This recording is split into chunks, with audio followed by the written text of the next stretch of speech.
Som akurát v babkinej kúpeľni a napadlo ma, že spravím nejaký taký review a ukážem vám, aké tu má výrobky. Tu má malovátka staré. Toto je úplne prachové. Tá farba je... Všetko vyberám z tejto veľmi prašnej krabičky, ktorú som aj ja vyrobila. Wow. To čo je? Oriflame. To je ceruska. Aj toto je akože ceruska. Ešte menšia. Wow, dobrý pigment.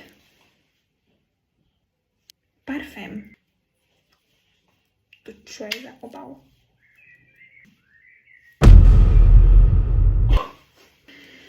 To už nie je dobrý parfém. Máme totálne prašnú asi paletku.